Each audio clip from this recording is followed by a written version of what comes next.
The rain came without warning that afternoon, turning the bright sky dark in minutes and the highway into a river of black asphalt and blurred yellow lines. Victoria Hale knelt beside her car in a red jumpsuit, now soaked through her hands, trembling as she wrestled with a lug nut that refused to budge. The flat tire mocked her, the jack slipping in the mud beneath her expensive shoes. Her phone showed no signal. Water streamed down her face, mixing with something that might have been tears. After a day spent in the courthouse reviewing case files that made her head pound, especially the one about a poor father named Noah Briggs, she felt herself breaking. Then headlights cut through the rain. A battered pickup truck slowed, and a man stepped out, his jacket already darkening with water. His eyes were kind, but steady. "Can I help you with that?" That moment changed everything. Noah Briggs woke every morning at 4:30 in a one-room apartment that smelled faintly of mildew and the lemon cleaner he used to fight it. At 34, his hands bore the calluses of a man who'd learned that survival meant never saying no to work. He worked nights as a janitor at the community college, mopping floors, while most people slept, then spent his days doing repairs for anyone who'd hire him. Plumbing, electrical work, carpentry, whatever paid. His daughter Maya was 7 years old, small for her age, with her mother's dark curls and a laugh that could light up their cramped space. She also had asthma that turned every cold into a crisis, every night into a vigil of listening for the whistle in her breathing. The inhaler on the nightstand cost more than their weekly groceries. Noah had sold his toolbox, the good one his father gave him, to pay for her medication last month. He'd sold his wedding ring before that, not that it mattered. His wife had left when Maya was 2 when the medical bills started piling up, and Noah's paycheck couldn't stretch far enough. She'd wanted a different life. He couldn't blame her, but he also couldn't follow. Maya was his life now. Every decision, every sacrifice, every hour of sleep he skipped, it was all for her. But the system didn't see it that way. A social worker had filed a report. Neglect, they called it. The apartment was too small. The food in the fridge too sparse. Noah had missed 2 parent-teacher conferences because he was working. The caseworker had caught him on a bad day when Maya's nebulizer was broken and he'd been up for 36 hours straight. She'd written down what she saw: a struggling single father who couldn't provide. The court date was approaching. Noah lay awake at night, staring at the water-stained ceiling, terrified they'd take her away. Victoria Hale had become a judge at 32, one of the youngest in the county. People called her brilliant, meticulous, fair, but firm. She'd built her career on the principle that the law existed for a reason, that emotions clouded judgment, that the facts on paper told the truth. She lived alone in a townhouse with white walls and minimal furniture, everything in its place. She'd learned early that caring too much meant hurting too much. When she was 16, her parents had died in a car accident on a stormy afternoon, much like this one sudden rain and darkness and a truck that didn't stop. She'd been in the car too, had walked away with scars she could hide under long sleeves. The ones inside took longer to hide. So she'd buried herself in law school and case files in the clean logic of statutes and precedents. No mess, no risk, no loss. But lately something had shifted. The cases that came across her bench, especially the family court cases, they'd started to feel different.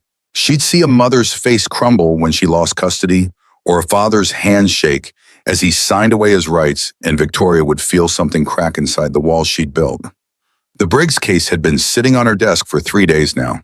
Noah Briggs, single father, 34, 2 jobs, 1 daughter with chronic health issues. The social worker's report painted a picture of a man barely keeping his head above water. Missed appointments, insufficient food, inadequate housing.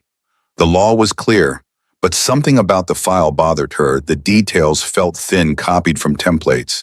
The caseworker had noted the father's exhaustion, but not his effort. Victoria had spent the afternoon rereading it, feeling an unease she couldn't name. That afternoon, she'd stayed late at the courthouse, then started the drive home when the weather turned nasty fast. Both of them, Noah and Victoria, had been on the road that afternoon. One leaving a repair job early, anxious about the storm, and getting home to his daughter. One fleeing the weight of a decision that would break a family apart. Neither knew fate was pulling them together. Victoria had changed the tire herself plenty of times. She was capable, independent, prepared. But the lug nuts on this wheel had been over-tightened by some mechanic with an impact wrench, and her breaker bar wasn't enough. The rain had turned cold, the sudden storm dropping the temperature by 20 degrees. It soaked through her jumpsuit, plastering her hair to her face. She'd been out here 20 minutes. Her knees ached from kneeling on the gravel shoulder. Water pooled in the dimples of the asphalt, reflecting the gray sky back at her like accusing eyes. She tried calling roadside assistance. No signal. She tried flagging down cars. None stopped. And then she'd felt it, that terrible tightness in her chest, the one that came when control slipped away. She pressed her forehead against the cold metal of the wheel well and let herself admit it. She was scared. That's when the headlights appeared. The pickup truck was old, maybe 20 years, with a dent in the passenger door and a spare tire that had seen better days. It pulled onto the shoulder behind her, and for a moment, Victoria's mind went to all the true crime podcasts she'd listened to. Isolated highway, disabled car, stranger approaching. But when he stepped out, she saw his hesitation, the way he kept his distance, hands visible. "Ma'am, I don't mean to intrude. Looks like you could use some help." His voice was gentle, roughened by exhaustion, but sincere. Victoria stood wiping rain from her face. "The lug nuts won't budge." He nodded, glanced at her tire iron. "Mind if I give it a try?" She stepped back, watching as he knelt where she'd been kneeling. He positioned the breaker bar, braced himself, and threw his weight into it. The nut didn't move. He tried again, muscles straining under his soaked jacket. On the third attempt, something gave. He worked quickly after that, efficient and careful, loosening each nut before jacking up the car. Victoria found herself watching his hands. They were scarred, nicked, the hands of someone who worked with them. "You do this for a living?" she asked, just to fill the silence, to push back against the intimacy of standing in the rain with a stranger who was saving her. He smiled, a brief flash of warmth. "I do a bit of everything. Repairs mostly, whatever needs fixing." He pulled off the flat tire, rolled the spare into place. "You heading home?" "Yes," she said. "You, same. I've got a daughter, Maya. She's 7. I was finishing up a job trying to beat this storm." Something in his voice when he said his daughter's name made Victoria's chest tighten. It was love, pure and uncomplicated. The kind that made a man rush through work just to get home. "She's lucky to have you," Victoria said, and meant it. He looked up at her, then rain dripping from his hair, and she saw exhaustion etched into every line of his face, but also pride. "I'm lucky to have her." He finished, lowered the jack, tightened the nuts one more time. "That should hold. Get it checked soon, though. This spare is not meant for long distances." Victoria wanted to pay him, but he waved her off. "Just help someone else when you get the chance." He climbed back into his truck, gave her a small wave, and pulled away into the storm. She stood there for a moment, rain still falling, feeling something she hadn't felt in years.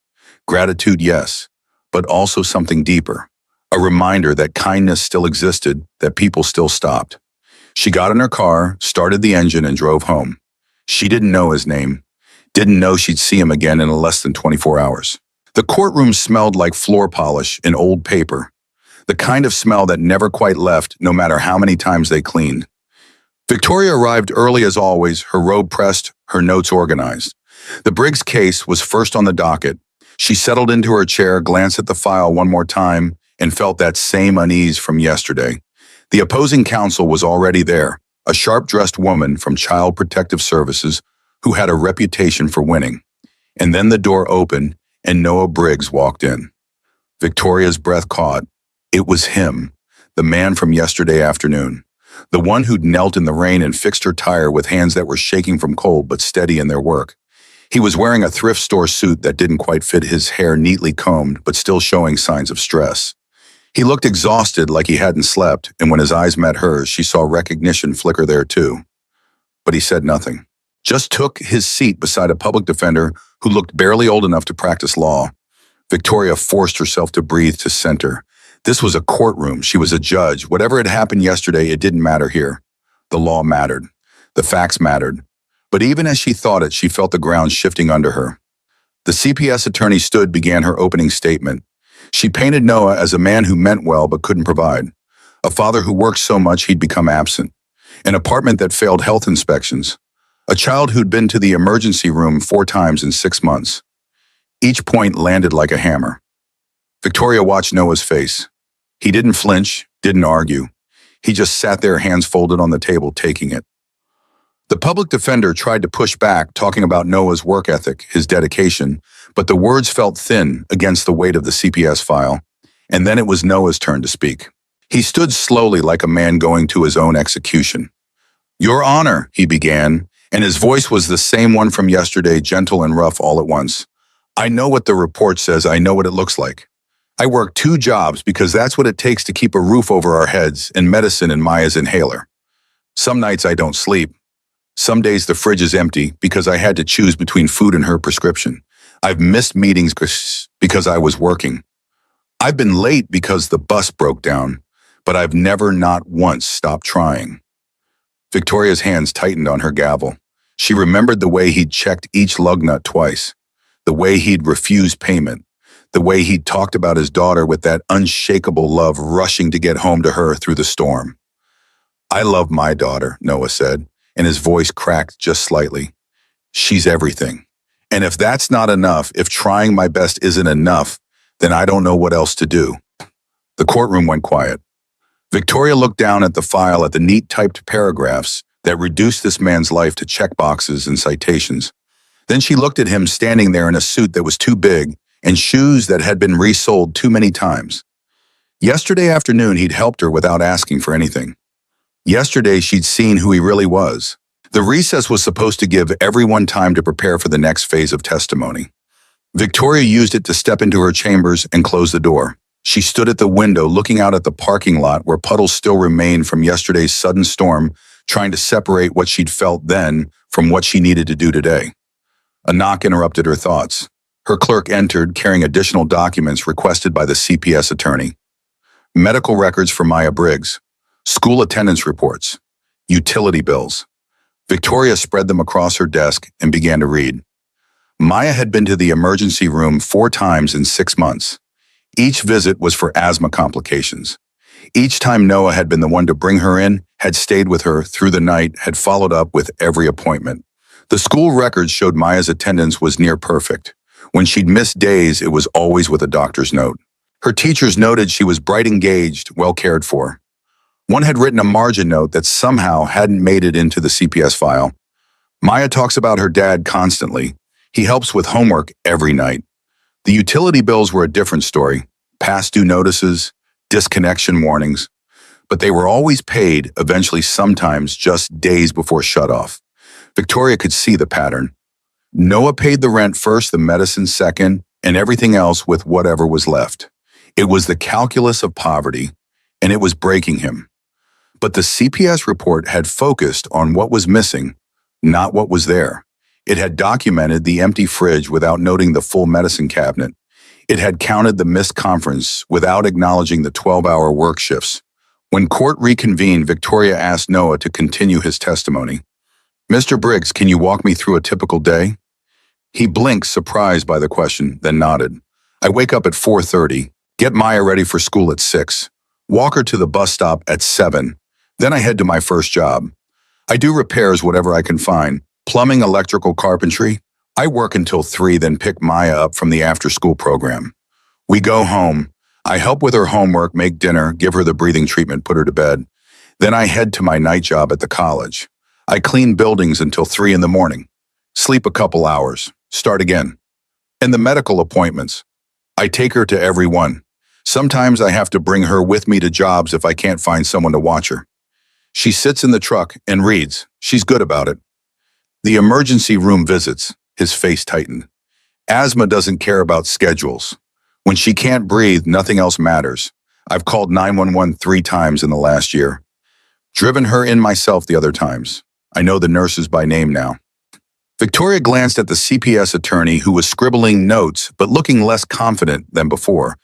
Mr. Briggs, last week you sold a set of tools. Why, and He looked down. Her inhaler ran out. Insurance wouldn't approve the refill for another week. I couldn't wait a week. The courtroom was silent except for the scratch of the stenographer's keys. Victoria felt something building in her chest, something that felt like anger but deeper. Let me ask you something, Mr. Briggs. If I gave you $1 million right now, what would you do with it? He didn't hesitate. Buy a house with clean air, get Maya a good doctor, quit one of my jobs so I could be home for dinner every night. Not for yourself. Your Honor, I don't need anything for myself. I just need to keep my daughter safe. And that's when Victoria saw it, really saw it. This wasn't neglect. This was a man doing everything humanly possible with nothing. This was a father who'd been failed by every system meant to help him, now being judged by those same systems for not doing enough. Victoria called a recess and returned to her chambers with the file. She'd been a judge long enough to trust her instincts when something felt wrong, and everything about this case felt wrong. She started with the social worker's report. The visit had taken place on a Tuesday afternoon at 2 o'clock, but Noah's work schedule showed he was always at his repair job until 3. Who had let the caseworker in? She read further. The caseworker noted minimal food in refrigerator and evidence of financial distress. But the inspection had happened 2 days before Noah's payday. She'd seen him at his lowest point and documented it as his norm. The more Victoria read, the more discrepancies she found. The report mentioned inadequate sleeping arrangements, but didn't note that the apartment was clean. It mentioned missed appointments, but didn't include the documentation Noah had provided showing most were rescheduled due to work conflicts.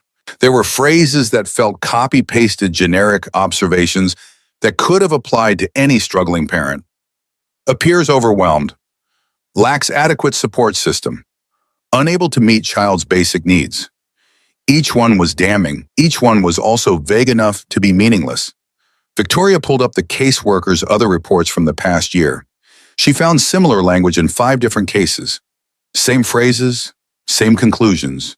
It was the bureaucratic equivalent of a form letter. She sat back in her chair, feeling a cold anger settle in her stomach. This wasn't an investigation. This was a checkbox exercise. A burned-out caseworker going through the motions, documenting poverty as if it were abuse exhaustion, as if it were neglect. Noah Briggs wasn't failing his daughter. The system was failing him. And Victoria had almost been part of that failure. Yesterday afternoon in the sudden storm, she'd seen who Noah really was. A man who stopped to help a stranger even when he was exhausted, even when he was rushing to get home to his daughter, even when he had every reason to keep driving. A man who talked about his child with a love so fierce it radiated from him. The file didn't show any of that. The file showed numbers and checkboxes and a narrative that fit the outcome the caseworker had already decided. Victoria knew she couldn't unsee what she'd learned, but she also knew she couldn't let her personal encounter bias her judgment. She needed more. She needed the truth that existed between the lines of this report. She made a decision then. She would recess the case for 1 week. She would order an independent investigation, and she would find out for herself what kind of father Noah Briggs really was. Victoria didn't tell anyone where she was going. On Saturday morning, she drove to the address listed in Noah's file, a low-income apartment complex on the east side of town. The building was old, sagging in places with paint peeling from the window frames. But the grounds were clean. Someone had planted flowers in the common area. She climbed the stairs to the second floor and found apartment 212. She stood there for a moment, questioning herself. This crossed lines. Judges didn't do home visits. They relied on investigators, caseworkers, official reports. But Victoria had spent the last 3 days thinking about Noah, kneeling in that storm, about the careful way he'd checked each lug nut, and she knew she couldn't trust the official version anymore. She knocked. Noah answered, wearing jeans and an old t-shirt, looking startled to see her. Your Honor. Mr. Briggs, I apologize for showing up unannounced. May I come in? He hesitated, glanced back into the apartment, then stepped aside. The space was small, maybe 400 square feet total. One room that served as bedroom and living area with a kitchenette in the corner and a bathroom behind a thin door. But it was spotless. The floor was swept. The dishes were washed. The bed was made with military precision. And everywhere Victoria looked, she saw signs of a child being loved. There was a corner set up as a study area with a small desk and a lamp, and Maya's school books stacked neatly. The walls were covered with drawings, crayon pictures of houses and rainbows and stick figures holding hands. On the nightstand sat 2 inhalers, a spacer, a nebulizer, and a chart tracking medication times. In the kitchenette, the cabinets held more medicine than food, but what food there was had been organized carefully. Pasta, rice, canned vegetables, peanut butter. The staples of someone stretching every dollar. Victoria saw something else too. Hanging on a hook by the door was her red jumpsuit, the one she'd been wearing that afternoon in the storm. It had been washed and dried, the mud stains gone. I was going to return it, Noah said quietly. I found your name on the tag. Figured I'd get it clean first. Victoria felt something twist in her chest. Even in the middle of his own crisis, he'd thought to do this. "Mr. Briggs, can we talk honestly?" He nodded, gestured to the small table. They sat across from each other, and for a moment neither spoke. Then Victoria said, "Tell me about Maya." His whole face changed. "She's smart, scary smart. She wants to be a doctor someday. Says she's going to find a cure for asthma so other kids don't have to deal with it. She's kind too. Last week she gave her lunch to a kid at school who didn't have one. Came home hungry, but she didn't regret it. And the asthma. It's bad. She was born premature. Lungs didn't develop right. We manage it mostly. The medicine helps, but sometimes she has attacks anyway. Those times are the worst. You feel so helpless." The caseworker said your apartment failed inspection. Noah's jaw tightened. She said the air quality was poor. But it's not the apartment. It's Maya's lungs. I scrub this place every week. I don't smoke. I don't let anyone smoke around her. I bought an air purifier with money I should have used for the electric bill, but the caseworker saw her nebulizer and decided the problem was the building. Victoria looked around again, seeing it differently now. This wasn't neglect. This was a father doing everything possible with impossible circumstances. "Why didn't you say all this in court?" "Because it sounds like excuses. I'm her father, I'm supposed to provide. And I'm not providing enough, that's on me." "No," Victoria said, the word coming out sharper than she intended. "That's on a system that pays poverty wages and charges a fortune for medicine. That's on a society that judges people for being poor instead of helping them." Noah looked at her, surprise flickering across his exhausted features. Before he could respond, the door opened. A small girl with dark curls bounded in, stopping short when she saw Victoria. "Dad, who's this?" "A friend," Noah said quickly. "Maya, this is Ms. Hale." Maya studied Victoria with the solemn intensity of a 7-year-old, then smiled. "Did you come to see my drawings?"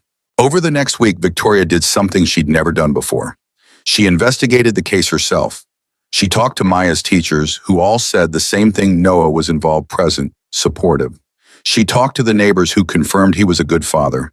She talked to the emergency room staff, who remembered Noah as the scared dad who never left his daughter's side. She pulled the caseworker's records and found a pattern of rushed assessments and copy-pasted conclusions. And she talked to Noah's employers.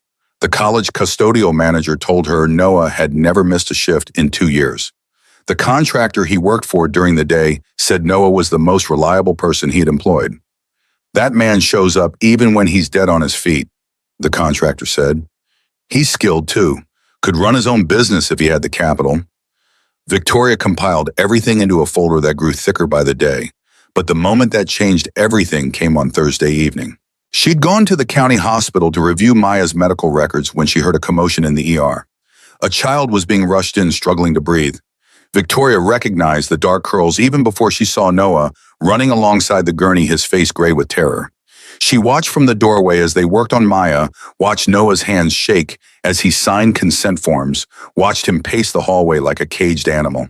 When they finally stabilized her, when the doctor said she'd be okay, Noah collapsed into a chair and put his face in his hands. Victoria saw his shoulders shake.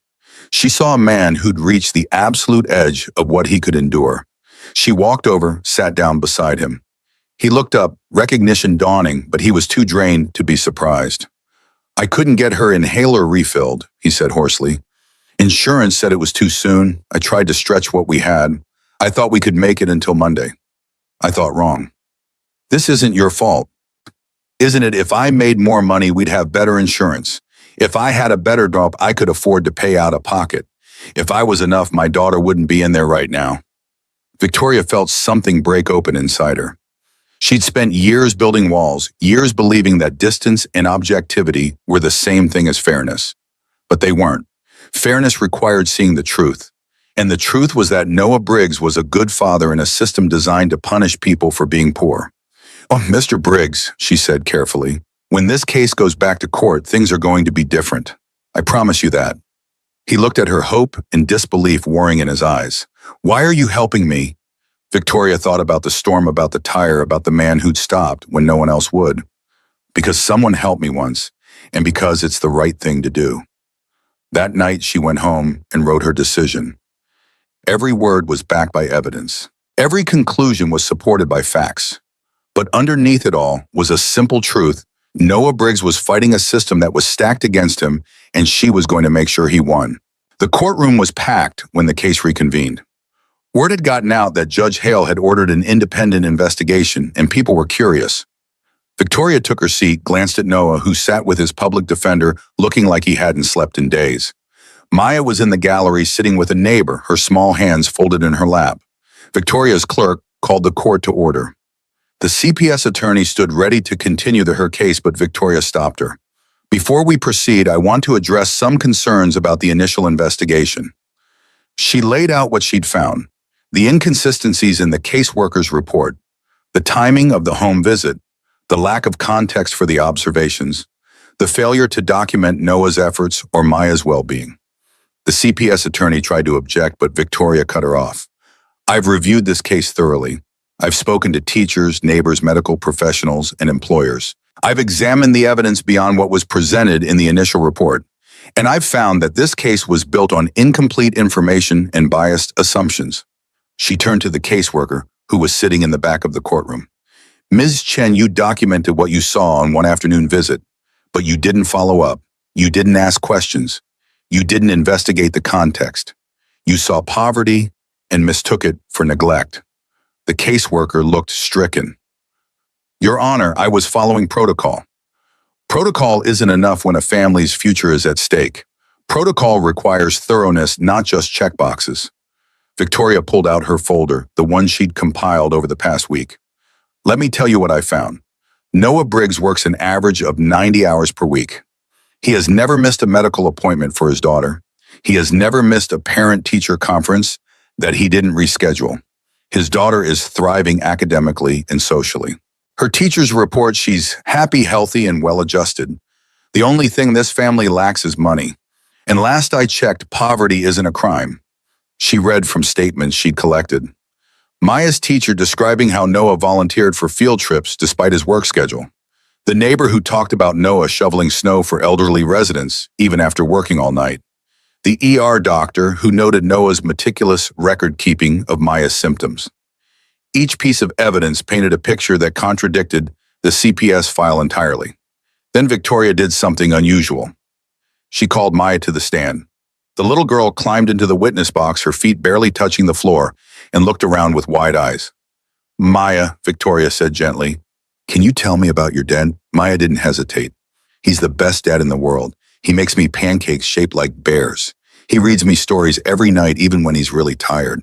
He taught me how to ride a bike and how to do fractions. When I can't breathe, he stays with me and tells me it's going to be okay. And he's always right. Are you happy at home? Yes, we don't have a lot of stuff, but we have each other. Dad says that's what matters.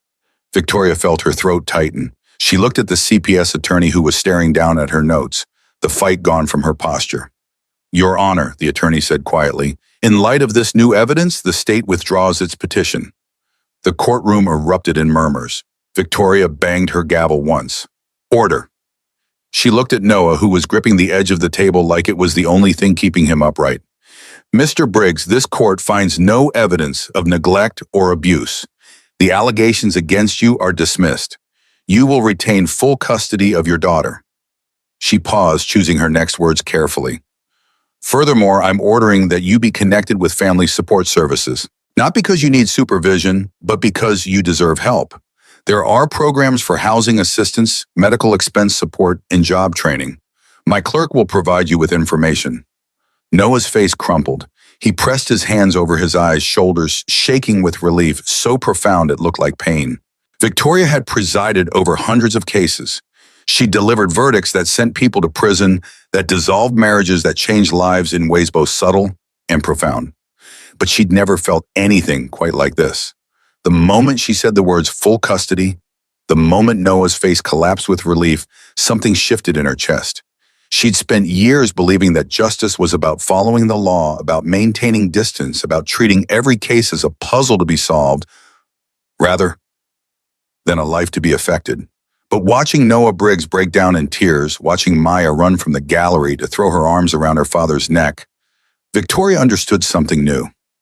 Justice wasn't just about the law. It was about seeing people, really seeing them. After she dismissed court, Victoria sat in her chambers for a long time. Her clerk had left the paperwork on her desk, forms connecting Noah to support services information about housing assistance programs, contacts for medical billing advocates. She'd made sure everything was in order, that Noah would get the help he'd needed all along. There was a soft knock on her door. She looked up to find Noah standing there, Maya holding his hand. "Your Honor, Mom," he said, his voice still rough from crying. "I don't know how to thank you." "You don't need to thank me, Mr. Briggs. I was just doing my job." "No," he said firmly. "You went beyond that. You saw us. You looked past the paperwork and saw what was real." Victoria felt heat rise in her face. She wasn't used to this, to being on the receiving end of gratitude so raw and honest. "Mr. Briggs, can I ask you something?" He nodded. "That afternoon on the highway, when you stopped to help me, did you recognize me?" "Not until I saw you in court the next morning." "And you still helped me." "Of course. You needed help. Even though you were exhausted, even though you were rushing home to your daughter, even though you could have just kept driving." Noah looked puzzled, like he didn't understand why this needed explaining.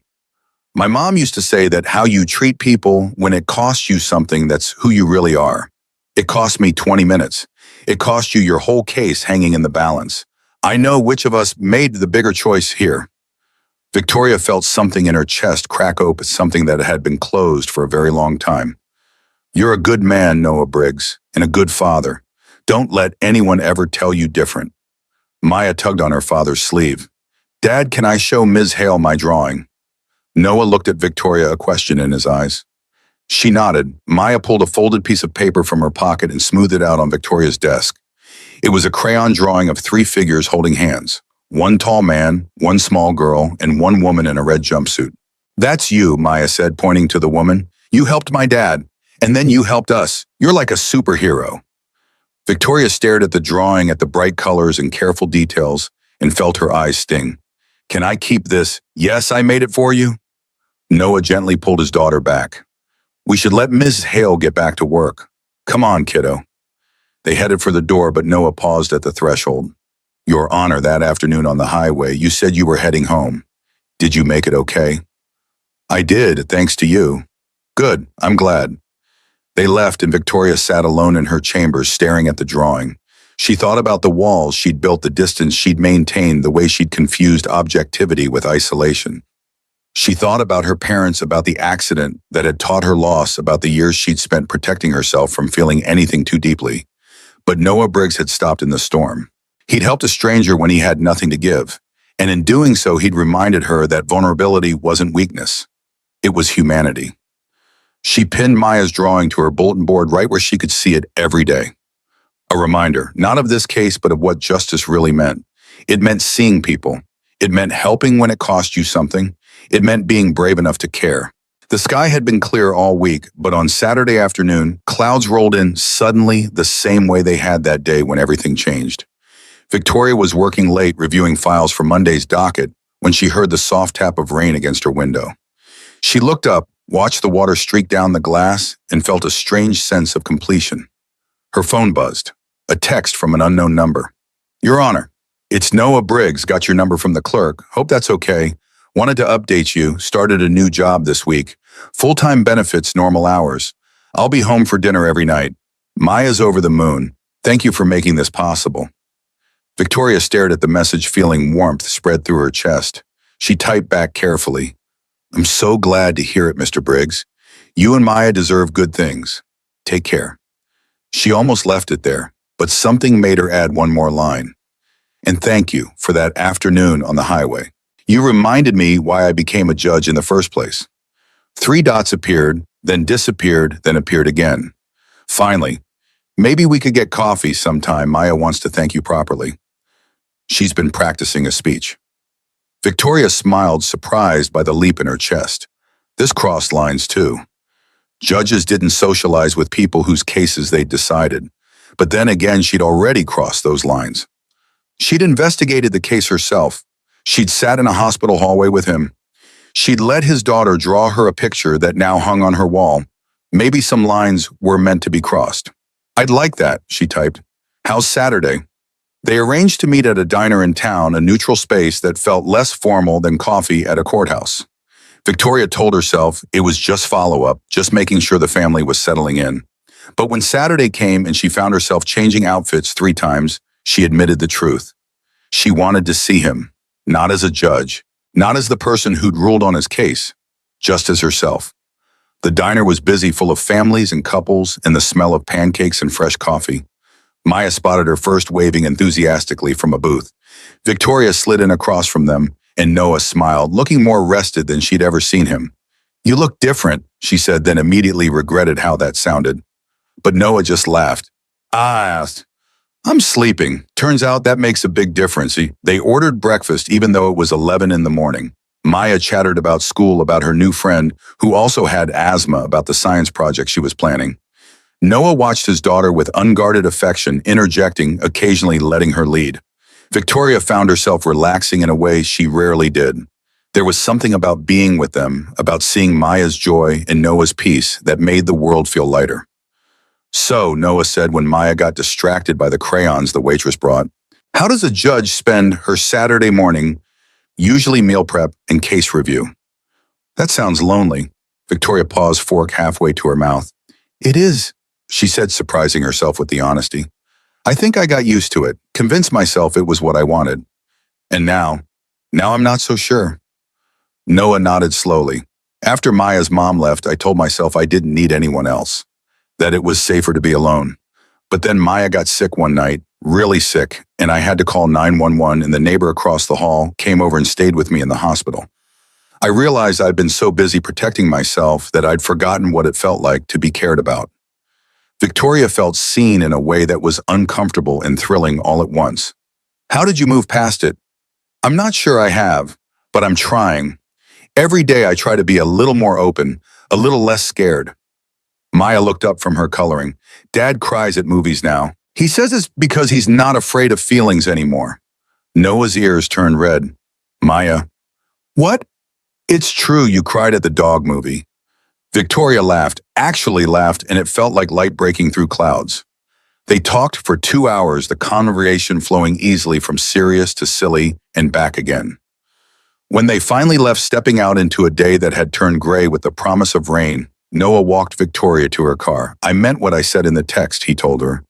"You changed our lives. I don't know how to repay that." "You already did. That afternoon on the highway, you reminded me that people can be kind for no reason. That help doesn't always come with strings. I'd forgotten that." Noah reached out, hesitated, then gently squeezed her shoulder. "Maybe we both needed reminding." Victoria drove home as the first drops began to fall, windshield wipers keeping time with her heartbeat.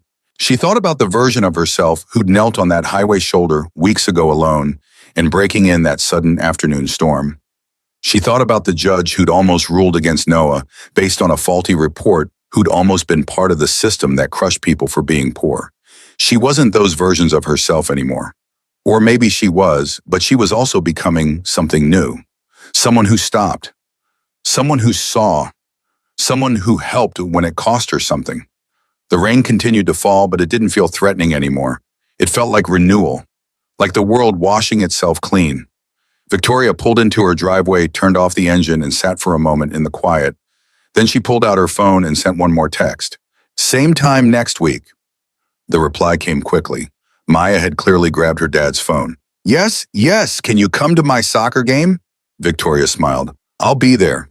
And she would be, not as a judge, not as someone trying to fix her mistake, but as someone who'd learned that the best way to honor a second chance was to show up. For others, for yourself, for the possibility that sometimes even in the middle of a sudden storm someone stops to help. And sometimes that changes everything.